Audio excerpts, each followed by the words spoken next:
The feast was still roaring when death entered the hall. Mead sloshed from overflowing horn, laughter rattled the rafters, and smoke from the fire pit drifted lazily beneath carved beams. Warriors boasted of raids and scars. Children dozed beside the embers. Dogs gnawed on bones scattered along the rush-strewn floor. It was a night of warmth against the iron winter outside, a night meant for glory and kinship. And then Arne Gudbrandsson, brother to the king and feared champion of the shield wall, lifted a drinking bowl to toast the air. "To the boy who will become a storm," he declared. "To Ásgeirr, who has the eyes of a hawk and a spirit that does not bend." The men roared their approval. Torches spat sparks as warriors struck their fists on the table. Ásgeirr, 15 winters, long golden hair bound loosely behind his shoulders, felt his cheeks flush with a mixture of shyness and pride. He reached instinctively for the star-shaped pendant resting against his chest. Carved bone, older than memory, older than his father's line. He wore it like breath itself, though he never truly knew why. Arne drank deep, and then his jaw clenched. The change was so sudden that the hounds in the corner stopped chewing and lifted their heads. Arne's hand went to his stomach, his breathing hitched, then rasped. Warriors rose from their seats, half thinking it a jest, until the great bear of a man toppled backward, limbs thrashing, eyes wide and bloodshot. The hall erupted. Women screamed. Men overturned benches in the rush to reach him. A horn fell from someone's grasp and rolled in a slow, mocking circle. Arne writhed like a man drowning in air, fingers clawing at the ground. Ásgeirr was the first to kneel beside him. "Tio!" Arne's gaze found his face. His lips moved, but no sound came, only a wet effort of breath. His hand shot up with unexpected strength and seized Ásgeirr by the front of his tunic, dragging him down close. His trembling fingers found the star pendant and pressed it. Not the boy's chest, not his cheek, the pendant. He mouthed the final word. Ásgeirr couldn't read it. Then his body went slack. The hall froze. The king's voice broke through the panic like steel scraping stone. "Close the doors!" Guards slammed the heavy wood shut. Swords flashed. People shouted accusations. At the meat, at unseen hands and shadows. Ásgeirr barely heard any of it. He kept staring at the lifeless face of the man who had taught him to throw a spear before he could read runes.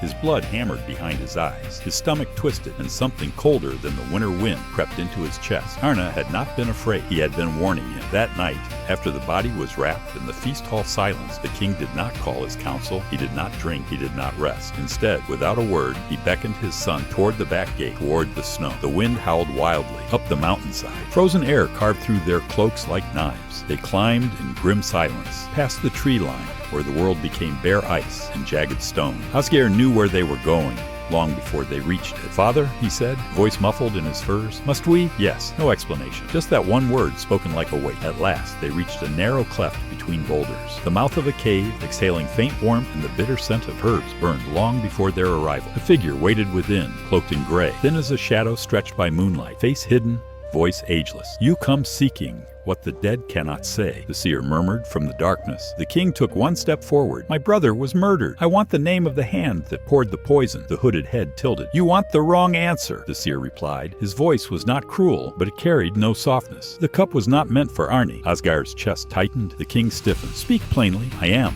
the seer said. "The poison was meant for you, Gudbrandur." But something shifted in the pattern of fate. Something bent the blow sideways. The seer looked to Ásgeirr, or rather to the star on his chest. The boy could feel the weight of that gaze, cold and all-seeing. "Your throne is no longer the center of the storm, king," the seer whispered. "He is," the king bristled. "He is a child. No child wears a star carved before his bloodline began," the seer cut in. "No child draws death toward himself without lifting a blade. Fate has already seen him." Ásgeirr swallowed. "Then tell me who killed my uncle." The seer shook his head slowly. "If I gave you a name tonight, you would die before the thaw." Ásgeirr clenched his jaw. "I do not fear death." "Of course you do," the seer replied, almost gently. "But you fear it less than you fear meaning nothing, and that is far more dangerous." He turned to the king. "Leave him here." The king's voice dropped to ash. "You ask too much." "I ask only what has already begun," the seer replied. "The next attempt on your life will come before spring. You will not survive it unless your son survives the winter, not as a boy, but as the thing destiny is shaping him into." The king looked at Ásgeirr, and for the first time in his life, the boy saw fear flicker behind his father's eyes. Not for himself, but for him. Ásgeirr drew a long breath. "I'll stay." The king closed his eyes once, a brief surrender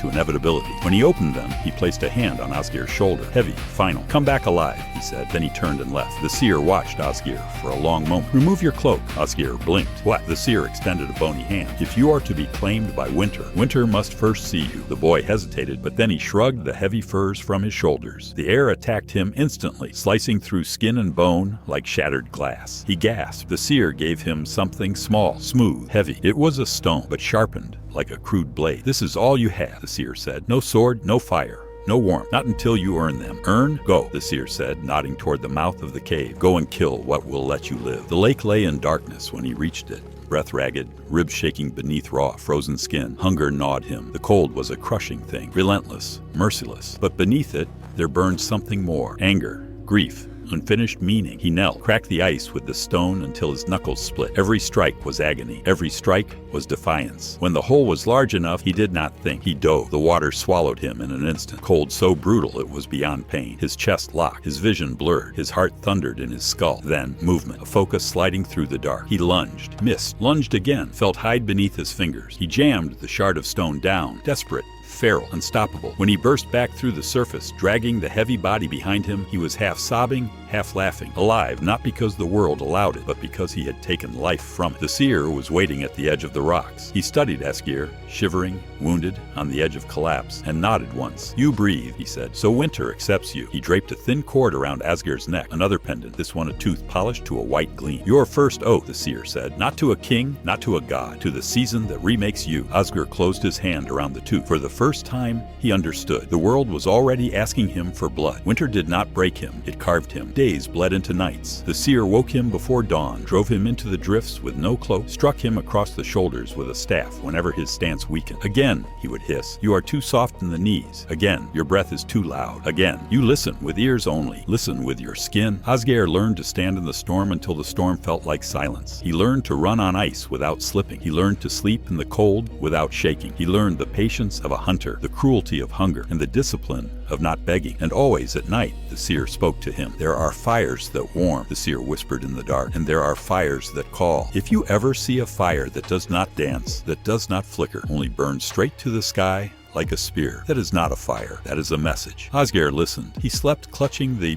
tooth at his throat with one hand and the star-shaped pendant with the other. He didn't yet know which one belonged to him more. The warning came with no sound. The seer was sitting by the cave mouth, legs folded under him, hands pressed against the stone, as if feeling the heartbeat of the mountain. His eyes were closed. His breathing was slow. Ásgeirr had been sharpening his shard against the rock, lost in the rhythm. Then the seer's voice entered the air like a blade. Wait! Ásgeirr looked up sharply. I am awake. No, the seer said. His eyes opened. Something ancient and merciless lived behind them. Now you are. Ásgeirr felt it before he saw it. A pressure in his chest, a wrongness in the air. Something out there was tearing his world open. What is it? He asked. The valley burns, the seer said. Ásgeirr's stomach dropped. My father? Alive, the seer said. For now, your people are under attack. Ásgeirr surged to his feet, already reaching for his cloak. Listen, the seer snapped. Ásgeirr froze. This is not a raid, the seer said. This is not hunger. This is not men who come for gold and wheat and women. The ones who came tonight come for memory. They mean to scorch your name out of the snow. Then I'll carve it back into their throats, Ásgeirr said. The seer almost smiled. Good, he said softly. Then you are ready to carry this. From somewhere within his cloak, he produced another cord. On it hung a dark metal disc, heavy as a promise. Lines were carved into it.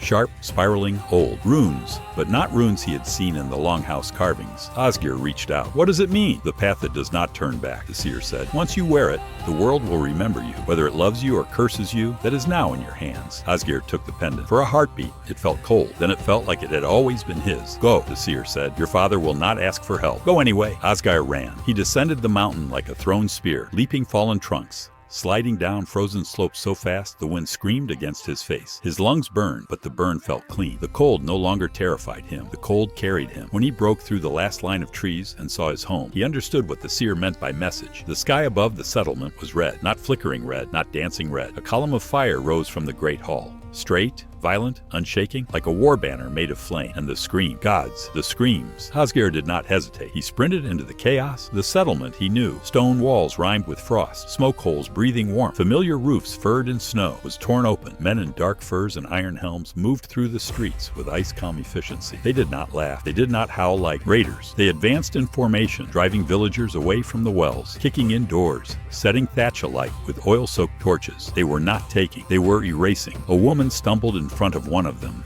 trying to drag her small daughter away. The attacker raised his axe. Ásgeirr slammed into him from the side like a wolf breaking a deer's leg. They hit the ground hard. The stranger snarled and swung, but Ásgeirr was already inside his reach. He jammed the sharpened stone under the rim of the man's throat guard and drove it upward with every scrap of strength Winter had beaten into him. The man convulsed, went still. Ásgeirr staggered back, chest heaving. His first kill in true battle. He didn't feel triumph. He felt clarity. "Ásgeirr!" a voice roared over the chaos. He spun. Torvald, his father's shield man, was limping toward him, face smeared with blood, left arm useless and hanging. "Your father!" Torvald shouted.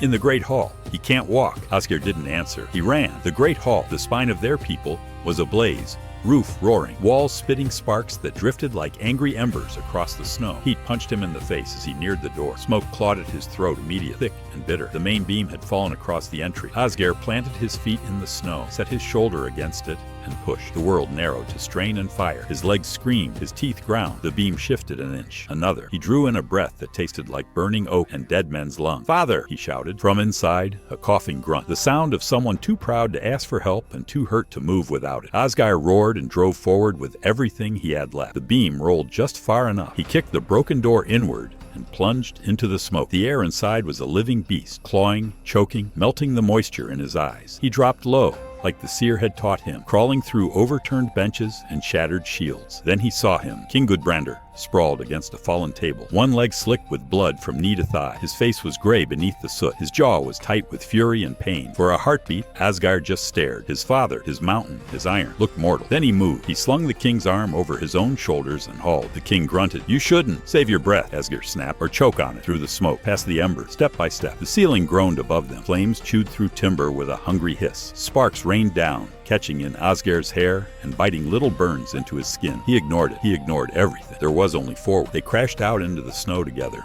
both of them coughing, eyes streaming. Torvald and two surviving shieldmen rushed in and took the king's weight, dragging him farther from the burning hall. Gudbrandur tried to stand on his own. His wounded leg buckled. He hated that more than the wound itself. Ásgeirr could see it in his face. "You idiot!" the king rasped between coughs. "You were supposed to be in the mountain." Ásgeirr wiped ash from his mouth with the back of his hand. "Then stand up and send me back." To his surprise, even through the pain, Gudbrandur barked a ragged laugh. The battle still raged around them. Warriors crashed against each other in the snow. Steel struck bone. Blood steamed. One of the invaders caught Ásgeirr's eye across the churn. Tall, shoulders like stone, face marked with dark ink along the jawline. The man wasn't charging. He was watching, measuring. He lifted two fingers to his own eyes, then pointed at Ásgeirr. "I see you." Ásgeirr felt something cold settle in his spine. Not fear, understanding. This wasn't a raid. It was a test. The invaders began to pull back soon after. Fast, coordinated, disappearing into the tree line with ruthless discipline. They took no plunder. They left only flame, ruin, and a question like a blade at the throat. Why? Ásgeirr wanted to chase them. The urge was savage and immediate. Hunt them down, drag answers out of their mouths. But his father swayed where he lay, teeth bared in pain, and the choice was made for him. He knelt beside the king. "Listen to me," Gudbrandur said quietly, grabbing Ásgeirr's wrist. "Listen." Ásgeirr leaned in. "I'll live," Gudbrandur said. "I've seen worse winters than this night. Do not waste your anger worrying I will die in bed. I will not." His eyes, even rimmed with red, were still the eyes of a man who ruled. "But you will do something for me now. You will go back to that wraith in the mountain." "The seer," Ásgeirr said. "Yes." Gudbrandur's grip tightened. "You will ask him who sent these men. You will ask him why they burned instead of taking. You will ask him what oath you must swear next, because this is no longer about me." Ásgeirr swallowed. "It's about me. For once," Gudbrandur said, and almost smiled. "You're not slow to understand." Ásgeirr let out a shaky breath. The king exhaled, closing his eyes for a moment. His voice, when it came again, was softer. "Arna always said there was a wolf in you," Gudbrandur murmured. "Said it was sleeping. Tonight I saw it open its eyes." Ásgeirr felt heat behind his own eyes. Anger, grief, pride. Something nameless and rising. "I won't let them burn us," he said. "I know," Gudbrandur whispered. "Now go." Dawn bled pale across the snow when Ásgeirr climbed back toward the cave. He no longer moved like a boy. His steps were steady, deliberate. The cold did not bite him the way it once did. It walked beside him like an ally. Blood had dried in brown streaks on his forearm. Smoke still clung to his hair. His throat tasted of ash and vengeance. The seer stood waiting at the mouth of the cave, as if he had been carved there from the stone itself. He did not ask what had happened. He did not need to. Ásgeirr stopped a few paces away. "They came in silence," he said. "They burned the hall. They marked us and left. They didn't even try to kill my father in the end. They just wanted me to see them." The seer nodded once. "Good. You saw. I want names," Ásgeirr said. His voice did not shake. It rang. "I want to know which clan sent them. I want to know who marked his jaw with ink. I want to know where they sleep when the moon is down and which gods they call, so I can cut the tongue out of the last man still breathing and offer it back to those gods as a warning. The seer's mouth curved, not quite a smile, not quite approval. Something older. Ásgeirr, good grandson, he said, laying a dry hand flat against the boy's chest, where the bone star and the dark rune disc pressed together. Hear me now. Ásgeirr held his gaze. This was not the end of your childhood, the seer said softly. That ended the moment your uncle died, with his hand on your star. Ásgeirr felt that like a strike. This, the seer whispered, is the beginning of your war. Ásgeirr bowed his head, not in submission, in oath.